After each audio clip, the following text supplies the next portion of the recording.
1979 yazıydı ve ben hayatın çalkantıları içinde kaybolmuş 19 yaşında bir çocuktum. Michigan, Warren'ın güney ucunda büyüdüm. Detroit sınırında sert sokakları ve katı yürekleriyle bilinen bir bölgede. Çevrem acımasızdı ve ben kendimi yanlış insanlarla iç içe bulmuştum, sonuçlarını tam anlamıyla kavrayamadığım kararlar alıyordum. Düşüncesizlik bize kısa süreli tatminler veren ama bizi gittikçe dibe çeken şeylere bulaşıyorduk. Uzun zamandır kaçmayı hayal ediyordum. Mahallemin karanlığını ardımda bırakıp kendimi yeniden başlatabileceğim bir yere gitmeyi. Geçmişimin yükü beni tanımlamasın.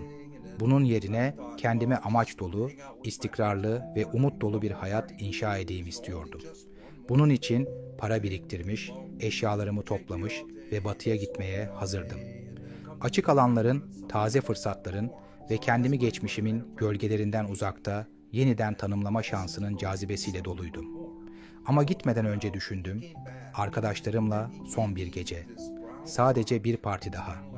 O gece içtik, sigara içtik ve gece ilerledikçe içimde daha fazlasına duyduğum açlık büyüdü. Her şeyi tedarik edebilen bir arkadaşım bana kahverengi bir taş getirdi. Ne olduğunu bilmiyordum. Gençlik cahilliğiyle onu ezip burnuma çektim. Bunun sadece başka bir tür kokain olduğunu varsaydım. Ancak farkına varmadığım şey bunun erken dönem crack kokaini olduğuydu ve aldığım doz öldürücüydü. Neredeyse anında damarlarımda yakıcı bir sıcaklık yayıldı, ardından ezici bir baş dönmesi dalgası geldi. Kalbim göğsümde vahşice çarpıyordu ve ciğerlerimi saran dayanılmaz bir sıkışma hissettim. Etrafımdaki dünya bükülüyor, buruşuyor, sanki gerçeklik üzerime kapanıyordu. Panik zihnimi pençeleriyle kavradı ama tepki vermeye fırsat bulamadan karanlık her şeyi yuttu. Beni saran baş dönmesi arttı. Oturup kendimi dengelemeye çalıştım ama durumum daha da kötüleşti. Çimenlere uzandım. Dünya etrafımda bulanıklaştı, nefesim göğsümde sıkıştı ve içimi derin, uyuşturucu bir soğuk kapladı. Ve sonra bir anda her şey değişti. Fiziksel bedenden ayrılış. Aniden kendimi bedenimin dışında buldum. Arkadaşlarımla bir arabanın içindeydim. Tanıdığım sokaklardan geçiyorduk ama her şey garip, ışıklı bir parıltıyla çevriliydi. Ağaçlar, binalar, hatta hava bile daha önce hiç fark etmediğim bir enerjiyle titreşiyordu. Küçük varlıklar sağa sola kaçışıyordu. Onlara bakmaya çalıştığım an ortadan kayboluyorlardı. Bir sonraki uyandığımda tanıdık bir evde, daha önce oturduğum bir sandalyede buldum kendimi.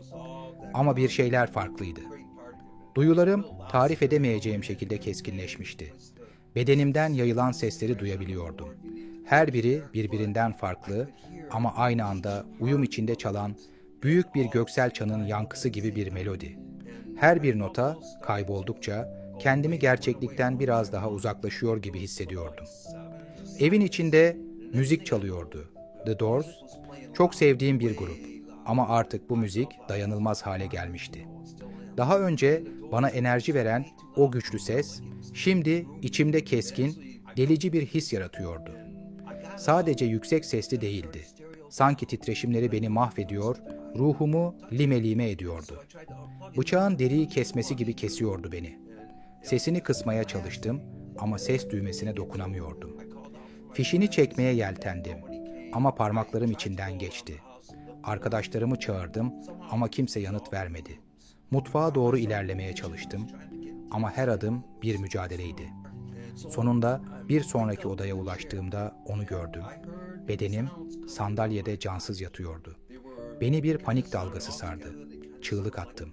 Yardım için yalvardım. Ve sonra bir düşünce belirdi, dua etmek. Dini biri olmamama rağmen içinde bulunduğum durumun ağırlığı beni tutunabileceğim tek şeye yönlendirdi. Tanrım, bu sefer gerçekten çok kötü bir hata yaptım. Yardımına ihtiyacım var. Rehberin gelişi. Ve sonra o göründü. Saf enerjiden oluşan bir varlıktı. Aurası, sıvı ışık gibi dalgalanıyordu. Altın ve derin çivit mavisi tonları arasında değişiyordu. Etrafındaki hava hafif bir yankıyla çatırdıyordu. Sanki varlığı görünmez bir frekansta titreşiyordu. Ona baktıkça ışıldayan formu yavaş yavaş şekil kazandı ve insana benzeyen yüz hatları ortaya çıktı. Kıvırcık saçları, derin bakan koyu gözleri vardı. İçimi tarif edilemez bir huzur kapladı. Sanki varlığının kendisi anlayış ve merhamet yayıyordu. Bana sordu, "Ne yapmak istiyorsun?" Hala afallamış halde, "Buradan çıkmam gerek," diye cevap verdim. Ve bir anda kendimi dışarıda buldum. Yürümemiştim, geçiş yoktu, sadece bir anda oradaydım. Daha sonra ona Bob adını verdim, çünkü ona bir isim vermek daha kolaydı. Bob, bana her şeyi bildiğini söyledi. Çocukluğumun en erken anılarından, kimseye söylemediğim düşüncelerime kadar her şeyi. Bana geçmişimin kesitlerini gösterdi. Unuttuğum anıları tekrar gözümün önüne serdi. Bu inkar edilemezdi. Beni tanıyordu. Sonra bana, "İstediğimiz yere gidebiliriz. Nereye gitmek istersin?" diye sordu. Bu soru beni adeta devasa bir dalga gibi vurdu. Sınırsız, gerçeküstü ve neredeyse kavrayamayacağım kadar büyük bir olasılık. Zihnim duraksadı. Hem coşku hem de hafif bir korkuyla doluydum. Önümde açılan ihtimallerin büyüklüğü beni ağırlıksız hissettirdi. Sanki bildiğim her şeyden kopmuştum. Aklım hızla büyük harikalar üzerine yoğunlaştı ve ağzımdan şu kelimeler döküldü. "Merhaba, bu videoda belki de daha önce duymadığın ilginç detaylar var. Eğer videoyu izlerken keyif aldıysan beğen tuşuna basmayı unutma. Yorumlarında düşüncelerini paylaşırsan çok sevinirim. Ve elbette daha fazlası için kanalıma abone olmayı ihmal etme. Hadi bu yolculuğa birlikte devam edelim. Piramitler. Zaman ve enerjinin doğası anında oradaydık. Ama gördüğüm şey zamanın sınırlarının ötesindeydi. Piramitleri zamana yenik düşmemiş, ilk inşa edildikleri andaki görkemleriyle algıladım ve aynı anda onları bugünkü halleriyle de gördüm. Aynı anda iki farklı zaman çizgisini birden görebiliyordum. İşte o anda Bob, zihnimde hala yankılanan bir şeyi açıkladı. Zamanın ve enerjinin gerçek doğasını. "Zaman, sizin algıladığınız gibi doğrusal değildir," dedi. "Katmanlıdır, birbirine bağlıdır ve her şey aynı anda gerçekleşmektedir. Evren enerjiyle akar ve bu enerji, kozmos ile dünya arasında döngüsel hareket eder. Dünyadaki enerji yoğunlaşmalarını bana gösterdi. Kutsal alanlar, doğal oluşumlar ve hatta okyanusun altında gizli yapılar hepsi hayat dolu bir şekilde titreşiyordu. Daha yükseğe çıktığımızda dünyayı uzaydan gördüm, muhteşem bir aura ile kaplıydı. Sadece mavi değildi. Aynı zamanda kırmızı, yeşil ve beyazın tonlarında parlıyordu. Kendi başına yaşayan bir varlıktı. Ona Gaia denir, dedi Bob. Ve insanlar onunla uyum içinde yaşamak için yaratıldılar ama bu yoldan saptılar.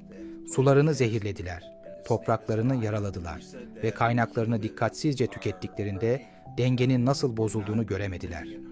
Doğayla bağlarının kopması sadece gezegene değil, kendilerine de zarar verdi. Bu vahiy beni derin bir üzüntüye boğdu. Ama daha fazla düşünmeme fırsat vermeden Bob dikkatimi başka bir yöne çevirdi. "Yıldızları görmek ister misin?" diye sordu. Başımı salladım ve bir anda Güneş sisteminde yolculuk etmeye başladık. Her birinin kendine ait auraları olan gezegenlerin yanından geçtik. Bazıları insan gözünün göremediği ama farklı bir titreşim seviyesinde var olan medeniyetlere ev sahipliği yapıyordu.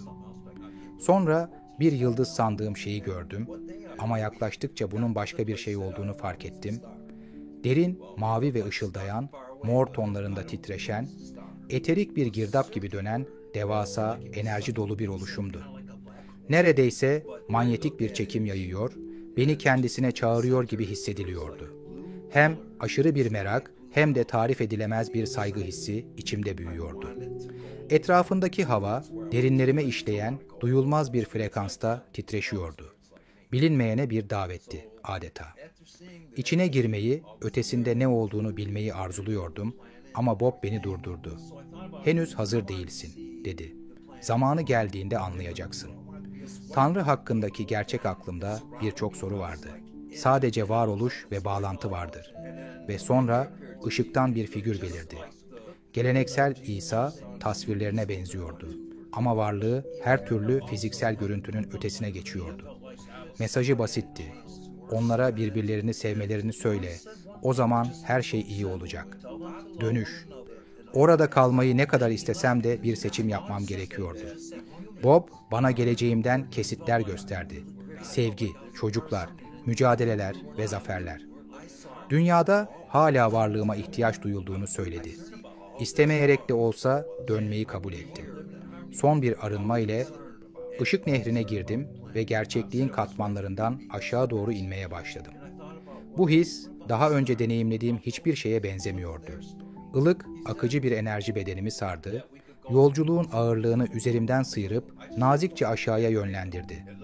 Bedenime yaklaştıkça neredeyse manyetik bir çekim hissettim ve ardından aniden gelen bir sarsıntıyla içimde statik elektrik gibi titreşen bir dalga yayıldı.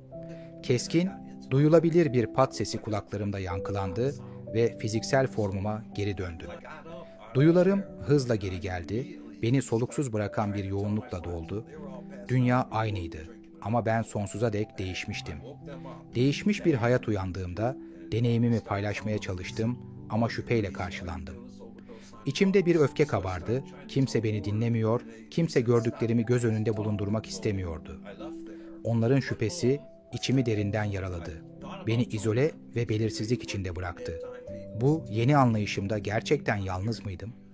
Sadece aşırı doz aldın, dediler. Saçmalamayı bırak. Ailem bile beni ciddiye almadı. Ama gördüklerimin ve öğrendiklerimin gerçeği içimde kaldı, paylaşılacağı doğru anı bekledi.